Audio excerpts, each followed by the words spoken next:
I actually do want to talk more about that sort of network side and the Create Cooney in your current work. But I kind of wanted to ask as well, just because I know it's valuable and we've got the perspective of everyone else along the way. Obviously, in terms of education, you are in your last year, you're studying music production at Windmill Lane Studios. Do you want to kind of just explain that to guys, kind of what it is you're doing within there and sort of what you're trying to get out of it? Yeah, so at Windmill, they have a college that's based in the building in Windmill Studios. It's called Pulse College. It's in conjunction with Griffith, and they do a range of courses. Even if you wanted to do filmmaking and things like that with cameras, what I've chosen to do is music production. So we do a bit of sound engineering and we do a bit of production from a creative standpoint.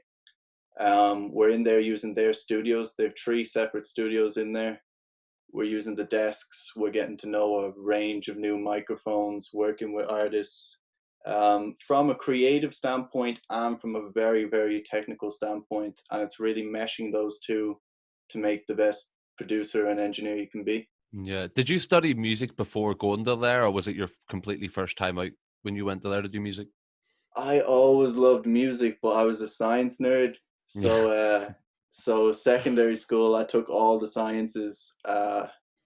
We picked 3 that we want to do, and I just took all the sciences. I didn't do music. Now I always had my little piano lessons when I was a kid and stuff, but no, it was literally came back from doing something I really didn't want to do, and Mhm. during that time, I was constantly recording with local artists and making beats and mixing their things terribly now, completely awfully. Right. I was doing it all the time, and I said, "Look, why not go and train to do this thing that I love Mhm. doing?" Perfect. And that's just investing in yourself. And I mean, kind of, I'll not tangent too far, but that's what I kind of preach as well through my own sort of Instagram and stuff, is just literally constantly learn about everything around you. And if you kind of are interested in something, trying to educate yourself and try and be as good as you can be, which is obviously what you decided you wanted to do. You seen something that was passion of yours and that you wanted to proceed with and try and kind of pursue as a career. And then you just kind of worked out what's the step to get there. Okay, educate myself in it first. Let's go do that. And then next step is get your name out there, start connecting, which you're doing. I mean, and I think that's a good thing to kind of keep in mind when people watch these, is not just what people are saying, but kind of the steps that they've taken, like you have, to get to where you are now. Yeah, 110%. And like you were saying there on do what you love and find out the steps for that. It's going to be easy because the steps that you're trying to look for, they're the things that in here you want to do, And it's like even the studying of that thing gets a hell of a lot easier when it's something you love. It doesn't feel like work anymore, and Yeah. it's next level stuff. 100%. It's like, how do you get good at something? It's just enjoy it and you'll get good at it. I mean, if you enjoy what you're Yes. doing, you're going to want to learn more. You're going to want to educate. You're going to want to find a mentor. You're going to want to go down all these extra channels to fucking just do the best you can, really. Takes 10,000 hours to become a master at something at least. Yeah. But what's 10,000 hours when we're doing what we love anyway? It's 24/7 at that point anyway, so you get there quicker. That's it. Exactly. Exactly. I actually wanted to ask as well, because obviously you say you kind of go and it's inside Windmill Lane Studios. And kind of wanted to ask that question before about if you'd done music beforehand, to ask if there's a contrast between the sort of practical side and the theory. And do you feel that your course is a lot more practical, being that you're in that location, as opposed to maybe doing a course at BIM, like Kevin does, which is the British Institute of Modern Music, isn't it? Mm, That's correct, yeah. yeah. Do you think there is a much of a difference practicality base for the courses you do?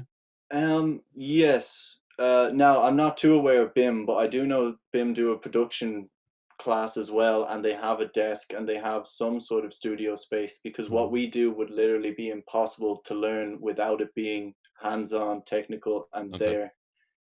There's modules where we just read about the software from a book, and it gets to a point where it's like, why don't we all just pull up the software and actually do this in real life applications? You can't read about this stuff, you just Yeah. can't.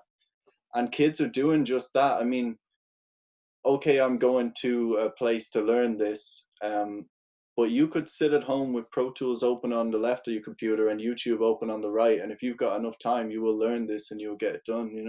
100%. I mean, at this point, I mean, it was a joke a few years ago, but it's actually at the point now where if you want to learn something, sure as shit, you'll find a video on YouTube for it. At least one video for everything in life you want to know, you'll find. I understand for some specialities you need that piece of paper that you get at the end of the degree, but if you Yeah. don't need the paper, just use YouTube. Yeah. I mean, if you want to be a doctor or a surgeon, I highly suggest going to university because I don't think they're going to give you. Just I watched how to do a brain surgery online. I think I can do this. I don't think it's going to cut it.